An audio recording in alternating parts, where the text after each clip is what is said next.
तो उन्होंने जो है सबरी के बेर खाए। तो उससे ये साबित करने की कोशिश की गई है कि भाई देखिए आपको जो है ना जो वो मानते हैं कि भगवान श्री राम ने जो ना उनको कितना सम्मान दिया, मतलब सबरी के बेर भी खा गए और ये कह रहे हैं कि सम्मान दिया। मतलब आप ये मान के चलिए कि उनके भगवान ने सबरी को ना तो शिक्षा का अधिकार दिया, ना उन्हें राजनीति का अधिकार दिया, ना उन्हें आर्थिक अधिकार दिया, ना उन्हें कोई और, सारे अधिकार छीनने के बाद उनके बेर और खा गए। लेकिन मंदिर पर तो मैं यही कहना चाहूँगा कि वाकई बीजेपी ने ये बहुत ही बढ़िया अच्छा काम किया है कि हम लोगों को ये तो सबक सिखा दिया कि आप जहाँ पे हैं आपकी वही औकात है। कि जिस गांव जाना नहीं उस गांव का रास्ता क्यों देखना। बाबा साहब ने मना ही कर दिया जिस गांव जाने को, उसे रास्ता क्यों देखें हम। और जिसने प्रसाद लिया महावीर सिंह ने, उसके ऊपर तो हम शर्मिंदा हैं कि वो हिंदू धर्म का नीच बना रहना चाहता है। वो उसमें से निकल कर आत्मसम्मान की ज़िंदगी नहीं जीना चाहता। वो गलत नहीं कर रहे, सही कर रहे हैं। अरे भाई उनके ग्रंथों में लिखा है तुम हिंदू नहीं हो, उनके जो उनके वेद हैं, जो पुराण हैं, सब में लिखा हुआ है, तो सही कर रहे हैं। अब समझ लीजिए फिर तुम जाते क्यों?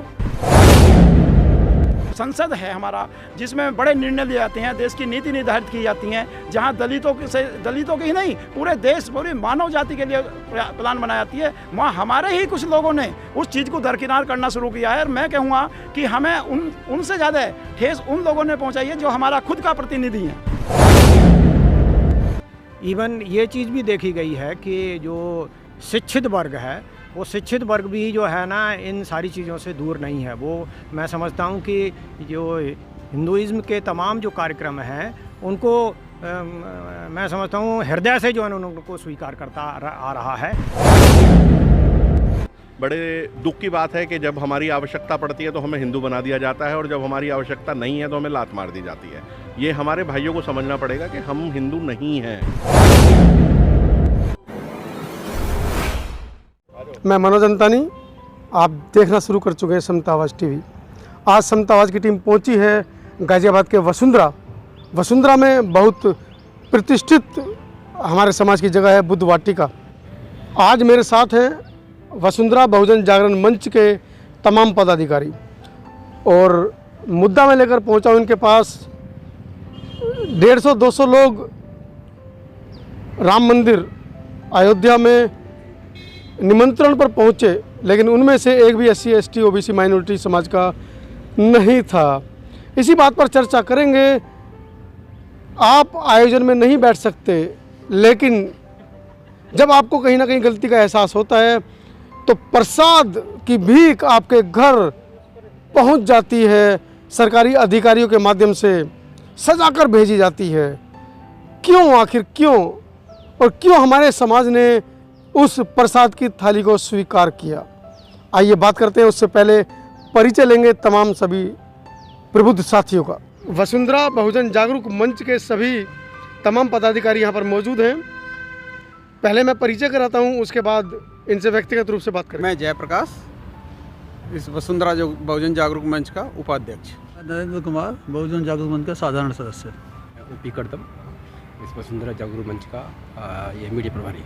मैं रामपाल सिंह, वसुंधरा बहुजन जागरूक मंच का अध्यक्ष हूँ।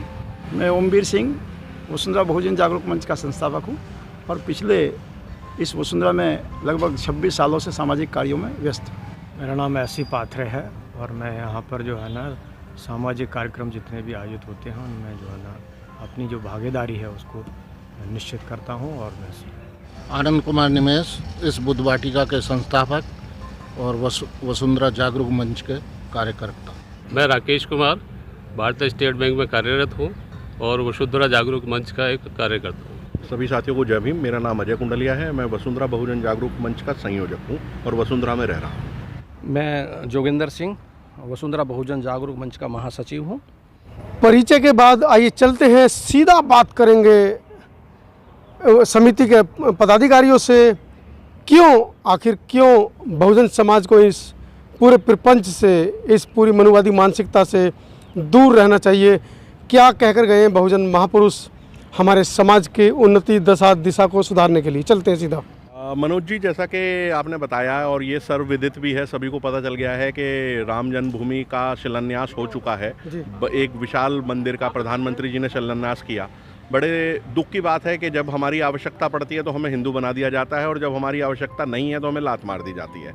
ये हमारे भाइयों को समझना पड़ेगा कि हम हिंदू नहीं हैं, हमारे को हिंदू ज़बरदस्ती बनने की आवश्यकता नहीं है। ये हमारे परम पूज्य बाबा साहब ने भी बोला था कि जिस धर्म को बाबा साहब ने बताया, जो कि बुद्ध धर्म है, हमें बुद्ध धर्म की तरफ ही झुकना पड़ेगा और उधर ही जाना पड़ेगा, तभी हमारा उद्धार हो सकता है। ये लोग तो शुरू से हमें ढोरों के प्रति मानते आए हैं, क्योंकि आपने देखिए इतने सारे बड़े बड़े दलित नेता हैं भारतीय जनता पार्टी में, बड़े बड़े दलित नेता हैं, लेकिन आप उनको किसी को नहीं बुलाएंगे शिलान्यास में। लेकिन हाँ, प्रसाद की थाली, क्योंकि भोजन से लिंक करा जाता है गरीब आदमी को और वंचित वर्ग को, तो वंचित वर्ग को आपने भोजन से एकदम से, प्रसाद जो कि भोजन का ही एक प्रतीक है, भोजन से उसको लिंक करा और जैसे ढोरों को सिर्फ भोजन के लिए रखा जाता है उस प्रकार से हमें भोजन सर्व कर दिया गया। और हमारे लोग भी कुछ मूर्ख लोग हैं जिन्होंने उसको एक्सेप्ट किया। नहीं एक्सेप्ट करना चाहिए था भाई, इज्जत से ऊपर कुछ नहीं है। यदि आपकी इज्जत ही नहीं है जिस धर्म के अंदर और जिस समाज के अंदर, तो वहाँ क्यों रहना? धर्म बदलिए। हमारे परमपिता बाबा साहब ने जब अपना धर्म बदल लिया तो हमें क्या परेशानी है? हमें बाबा साहब के रास्ते पे ही चलना पड़ेगा। देखिए, हमें मंदिर से कोई आपत्ति नहीं है, परंतु हमारे साथ जो इस टाइम अन्याय हो रहा है हर जगह, हर फील्ड में, जहाँ जाएं, नौकरी हो, सरकारी नौकरी हो, किसी में भी हमारे साथ तो भेदभाव ये सरकार कर ही रही है। पर हम लोगों को इस मंदिर में जो जैसा ये कर रहे हैं, ना कि हमें किसी को इनवाइट किया, परंतु हमें जो है मंदिर से कोई आपत्ति नहीं है। पर हम खुद बच्चों को और सभी को हम तो ये कहेंगे कि जो हमारे बाबा साहब ने बताए हुए रास्ते पर बच्चों को सबसे ज़्यादा हमें शिक्षा देनी है। हमारा जो रास्ता खुलेगा वो पढ़ाई से खुलेगा। जय भीम, नमो बुद्धाय। बहुत अच्छी बात है कि समता टीवी जो है ना इस तरह के कार्यक्रमों को आयोजित करके विभिन्न लोगों के जो है ना मत ले रहे हैं। आप लोग बहुत ही साधुवाद का कार्यक्रम है, ये कार्य कर रहे हैं आप। आपने जो मुद्दा उठाया है कि हमारे लोगों को प्रसाद सबसे पहले दिया गया है, मैं समझता हूँ कि इसको हम ये कहेंगे कि ये हमारे जो लोग हैं, जो बहुसंख्यक है, लगभग 85% जो हमारा जो बहुजन है, वो धार्मिक जो अनुष्ठान होते हैं, धार्मिक कार्यक्रम होते हैं, उनको बहुत मैं समझता हूँ कि बहुत ही हृदय से और तल्लीनता के साथ में उसमें पार्टिसिपेट करता है। इवन ये चीज़ भी देखी गई है कि जो शिक्षित वर्ग है, वो शिक्षित वर्ग भी जो है ना इन सारी चीज़ों से दूर नहीं है। वो मैं समझता हूँ कि जो हिंदुइज़्म के तमाम जो कार्यक्रम हैं उनको मैं समझता हूँ हृदय से जो है उनको स्वीकार करता आ रहा है।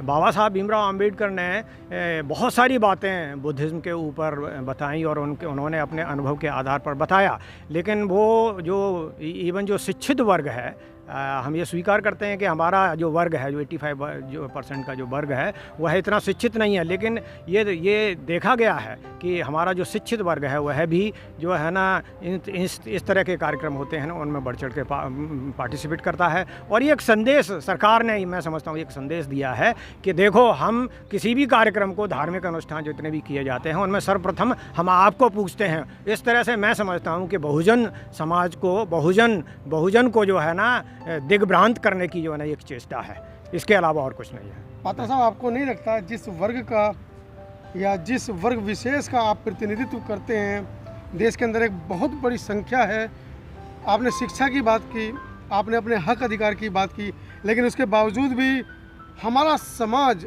आज भी उन कुरीतियों को, उन गंदे कार्यों को, जिसके लिए हमारे बहुजन महापुरुष सदैव इस समाज को मना करके गए हैं, नहीं छोड़ रहा है। जी, मैं सहमत हूँ आपके इस मत से। हमारा जो बहुजन है वो इन सारी चीज़ों को जो है नहीं छोड़ पा रहा है। उसमें यही है कि उनमें जो है ना उनका जो सोच में जो परिवर्तन होना चाहिए ना, वो अभी तक नहीं हो पाया है। हम शिक्षित जरूर हुए हैं, लेकिन हमारे विचारों में जो दृढ़ता होनी चाहिए, जो व्यवहार में आनी चाहिए, जो चीज़ें थी, वो अभी तक नहीं आ पाई हैं। और इसके लिए मैं समझता हूँ कि हमारे जो महापुरुषों ने जो बातें कही हैं, उनको सिर्फ जो है ना हम स्वीकार ही नहीं करें, हम कहेंगे कि हम उसको सुने ही नहीं। जब तक हमारे व्यवहार में उनका आचरण नहीं होगा और दृढ़ता के साथ में आचरण नहीं होगा ना, तब तक हम इन सारी चीज़ों से जो ना बच नहीं पाएंगे। ये आवश्यक है कि हम अपने विचारों में दृढ़ता लाएं और उसको व्यवहार में कन्वर्ट करें, परिवर्तित करें, तभी संभव हो सकता है। देखिए, मैं पहले तो समता टीवी को बहुत बहुत अपनी बहुजन जागरूक मंच की तरफ से और इस वसुंधरा वासियों की तरफ से बहुत बहुत आभार व्यक्त करता हूं कि समता जो टीवी चैनल है और ख़ास तौर से आपको, मनोज अंटानी जी को, क्योंकि उन्होंने एक ऐसा देश का ज्वलंत मुद्दा उठा करके लोगों तक अपनी पहुंच बनाने की कोशिश करी है कि जो 85% लोगों में एक दर्द छुपा हुआ है। हालांकि जो सरकार एक संदेश देना चाहती थी, वो संदेश जिस दिग्भ्रमित करने के लिए दिया गया है, उससे कहीं ना कहीं एक ख़ास तौर से मैं दलित वर्ग की तो नहीं, तमाम 85% लोगों की उसमें कम से कम उन्होंने ज़्यादा से ज़्यादा ठेस पहुंचाने की कोशिश करी है, क्योंकि उन्होंने ये इस देश को ये संदेश देने का प्रयास किया है इस वर्तमान सरकार ने या मनुवादियों ने कि जो कुछ 85% का एक विशेष वर्ग है वो केवल पिछली लाइन में ही खड़े करने योग्य है। और उन्होंने इस बात को दर्शा भी दिया है। अगर वो ऐसा ना सोचते या वो एक संदेश देना चाहते थे सरकार, पब्लिक को या देश को, कि हम सभी लोगों को एक साथ लेकर चलने वाले हैं या चलेंगे, तो मैं समझता हूँ कि जितनी बड़ी जनसंख्या 85% को लेकर के थी, तो उस जनसंख्या का कम से कम एक प्रतिनिधित्व के रूप में उस मंच पे विराजमान होना चाहिए था। और ये हमारी, मेरी ही नहीं, ये तमाम लोगों की एक टीस है। और जिस तरह से बार बार हम लोगों को ये कह करके वो आप हिंदू हैं, हिंदू हैं, हिंदू हैं, ये तो अच्छा हुआ कि 18 अक्टूबर 1956 को बाबा साहब ने पुराने सभी धर्मों का अध्ययन करते हुए एक बौद्ध धर्म अपनाया, जिसका एक रास्ता दिया। और वो बौद्ध धर्म वो धर्म है जिस धर्म ने भारत में जन्म लिया। लेकिन ये दुर्भाग्य है इस देश की सरकारों का कि इस देश की सरकारों ने उसे ना अपना करके वो अन्य देश, प्रगतिशील देशों ने अपनाया, और उसको अपनाते हुए वो उस प्रगति की सूची में पहुँचे जो दूसरे लोग भी उनसे थर्राते हैं। उनकी आज हमें सहायता लेनी पड़ती है। आपको नहीं लगता आप जैसे बुद्धिजीवी वर्ग देश की आज़ादी के 70 साल से लगातार काम कर रहे हैं, लेकिन उसके बावजूद भी हमारे समाज तक मैसेज नहीं पहुंच पा रहा है, या हमारे समाज की दशा और दिशा सही दिशा में नहीं चल रही है? वो हमारे कुछ जो बहुत ही लालची किस्म के लोग हैं या जो राजनीतिक से जुड़े हुए लोग हैं, मैं उन लोगों को भी धिक्कार करना चाहूँगा। उन लोगों को धिक्कार है इस तमाम बहुजन जागरूक मंच की तरफ से कि उन लोगों को अब अपनी आवाज़ उठा देनी चाहिए। उनको अपनी पीढ़ियों के, आने वाली पीढ़ियों के लिए एक दर्द महसूस करना चाहिए कि जो बाबा साहब दे के गए थे, जो जानते थे, वो पिछले कई सौ साल की जो बेड़ियाँ काट के गए थे, इन चंद लोगों ने बैठ कर के पार्लियामेंट जैसी बड़े हाउस में बैठ कर के, जो संसद है हमारा, जिसमें बड़े निर्णय लिए जाते हैं, देश की नीति निर्धारित की जाती हैं, जहां दलितों की ही नहीं, पूरे देश, पूरी मानव जाति के लिए प्लान बनाई जाती है, वहाँ हमारे ही कुछ लोगों ने उस चीज़ को दरकिनार करना शुरू किया है। और मैं कहूँगा कि हमें उनसे ज़्यादा ठेस उन लोगों ने पहुँचाई है जो हमारा खुद का प्रतिनिधि हैं। निचोड़ ये है सर कि बाबा साहब ने कहा था कि जो धर्म तुम्हें नीच ठहराता है तो तुम लात मार दो। आपने देखा होगा हमारे समाज में कोई जो भी दूल्हा होता है उसे घोड़े पे नहीं चढ़ने देता, या कई बार ये उनको मंदिर में नहीं घुसने देता, तो वो गलत नहीं कर रहे, सही कर रहे हैं। अरे भाई, उनके ग्रंथों में लिखा है तुम हिंदू नहीं हो, उनके जो उनके वेद हैं, जो पुराण हैं, सब में लिखा हुआ है, तो सही कर रहे हैं। अब समझ ये फिर तुम जाते क्यों? जब तुम्हें वो लात मारते हैं तो भाग तुम जाते क्यों हो? एक हमारे समाज का है, कोई एक एग्जाम्पल दे रहा हूँ मैं, एक आईपीएस है, वो हर तरह से संपन्न है, उस पर बंगला है, कोठी है, अच्छा उसका पद है, 4-5 भाई हैं उसके, सब कुछ ठीक है, हर तरह से वो वेल टू डू है। अब उससे जात पूछ लो तो मान लिया वो उसका एकदम पानी पड़ जाएगा कि अच्छा मारूँ मैं। अब जब तुझे पता है, तुझे जब उससे अपमान हो रहा तो छोड़ता क्यों नहीं उसे? तू उसे छोड़ता क्यों नहीं उसे? क्या तो इस धर्म में रहने फ़ायदा हो रहा है और क्या नुकसान हो रहा है इसे छोड़ने में? तो मैं कहूँगा सबसे पहले तो ये है कि ना, जो हमारा धर्म है, जो हमारा मेन धर्म है, वो है बौद्ध धर्म, हमको उसको अंग्रेज करना चाहिए। बाकी ये हमसे नमस्ते तब करेंगे जब हम इनसे नमस्ते करेंगे पहले, या इनको हमसे कुछ फ़ायदा होगा। ये सवर्ण लोग जो हैं, बता रहा हूँ मैं, तो ये इनको लात मार देनी चाहिए मेरे ख्याल से। और मैं अपना बता रहा हूँ व्यक्तिगत रूप से, मैं कोई त्यौहार नहीं मनाता, मेरे यहाँ करवा चौथ या अष्टमी नवमी कुछ नहीं होता। ये मेरा तो ये कहना है ट्रस्ट ने किसी को नहीं बुलाया दलितों को, ये अच्छा ही किया, क्योंकि एक कहावत है कि जिस गांव जाना नहीं उस गांव का रास्ता क्यों देखना। बाबा साहब ने मना ही कर दिया जिस गांव जाने को, उसे रास्ता क्यों देखें हम। और जिसने प्रसाद लिया महावीर सिंह ने, उसके ऊपर तो हम शर्मिंदा हैं कि वो हिंदू धर्म का नीच बना रहना चाहता है। वो उसमें से निकल के आत्मसम्मान की ज़िंदगी नहीं जीना चाहता। और वैसे भी मंदिर हमारे शोषण का हथियार है। अगर हम मंदिर में नहीं जाएंगे तो हमारा शोषण कोई कर नहीं सकता। वो हम मंदिर में जाते हैं तो समझ लो कि आप तलवार के नीचे अपनी गर्दन रख रहे हैं, और उससे जब तक छुटकारा नहीं सोच से मिलेगा तब तक हम समझेंगे नहीं, जब तक हम जानेंगे नहीं। और जब जान जाएंगे तो मानेंगे। जब बाबा साहब इतना बड़ा आपके पास प्लेटफॉर्म दे गए, धर्म दे गए, धर्म नाम की चीज़ दे गए जिससे बुद्ध हमारे प्राचीनतम, तो कहीं ना कहीं आप ये मानते हैं कि हमारे समाज के अंदर ऊपर बढ़ने के लिए बाबा साहब का रास्ता ना पकड़कर कहीं ना कहीं कुछ लालची तत्व लालचवश भी ऐसा कर रहे हैं? हाँ, अपना स्वार्थ है, निजी स्वार्थ है, जिससे समाज को वो नुकसान पहुंचा रहे हैं रात दिन। उस चीज़ को हमें समझना पड़ेगा और अपने लोगों को बहिष्कार भी करना पड़ेगा ऐसे लोगों का। जब तक हम उनको नीच दृष्टि से नहीं देखेंगे तब तक हमारा भला नहीं होने वाला। उनका बहिष्कार ही करना पड़ेगा। जो लोग मंदिर में जाते हैं और जो मार खा रहे हैं वो तो सोशल मीडिया पे दिख ही रहा है कि लोग उसको दुत्कार ही रहे हैं, कोई सहानुभूति नहीं है। हमारी संवेदनाएं होनी भी नहीं चाहिए जो पिट रहा है उसके यहाँ जाके।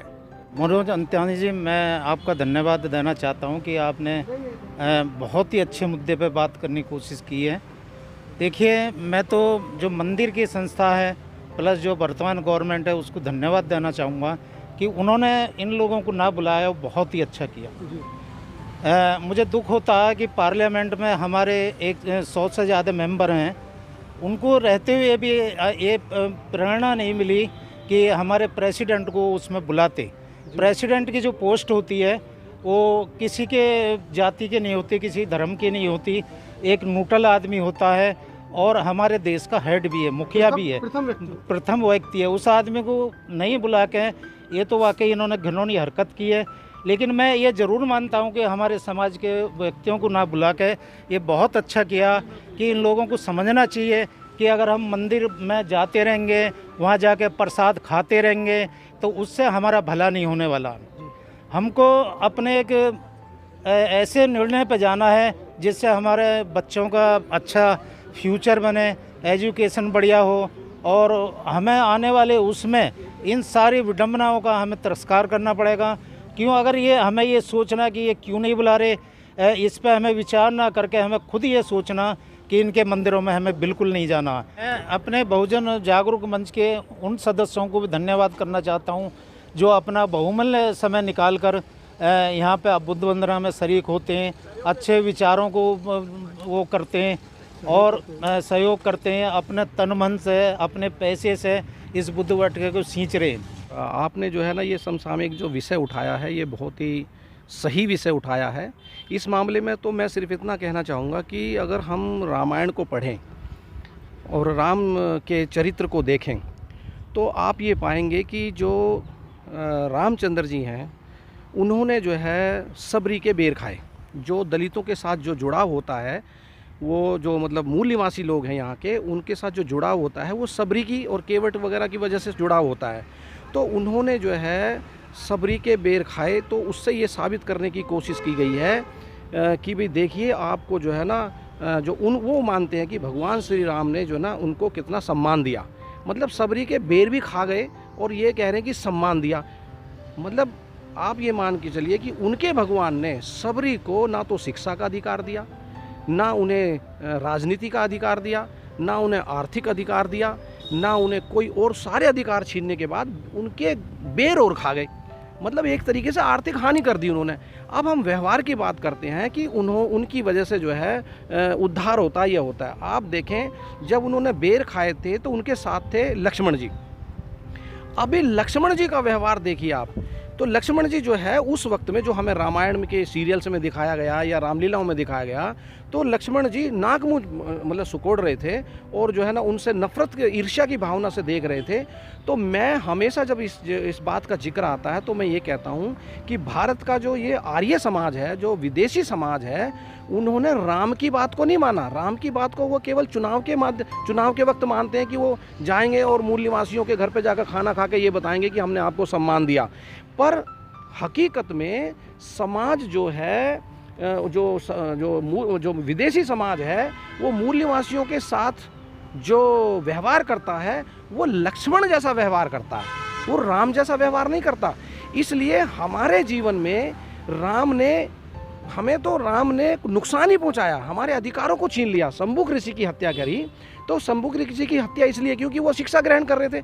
तो उन्होंने हमारी शिक्षा, मैं ये मान के चलता हूँ, मूल निवासियों की शिक्षा पर प्रतिबंध लगाने का जो सबसे पहले काम किया वो श्री राम ने किया। इसके पीछे के षड्यंत्र को हमें समझना होगा। थाली दलित के घर ही क्यों जाती है? चुनाव होते हैं तो बड़े बड़े नेता दलितों के घर ही खाना क्यों खाने जाते हैं? क्या कभी किसी दलित को अपने घर बुलाकर खाना खिलाया है? क्या अपनी बीवी को रसोई में दलित के लिए खाना बनते फ़ोटो भेजें? कभी नहीं। आपने ऐसा मंजर आज तक 70 साल के इतिहास में नहीं देखा होगा। बड़े बड़े नेता दलितों के घर खाना खाने जाते हैं, नई थालियाँ, नई कटोरियाँ और नए नए बर्तनों के साथ, लेकिन कभी भी दलित को अपने घर खाना खाने नहीं बुलाते हैं। दोबारा कभी आपके घर कोई नेता खाना खाने आए तो उसको बोलिएगा मैं आपका निमंत्रण सहर्ष स्वीकार करता हूं, बशर्ते अपनी बीवी को बोलिए हमारे लिए खाना बनाए, मैं परिवार सहित आपके घर खाना खाने आ रहा हूं। वीडियो के बारे में अपनी कमेंट ज़रूर रखें। वीडियो कैसी लगी? हमारे महानुभाव जो मेरे दाएं और बाएं बैठे हैं, इन्होंने जो समाज को चेताने के लिए थोड़ा सा प्रयास किया है उस पर रोशनी ज़रूर डालें। धन्यवाद।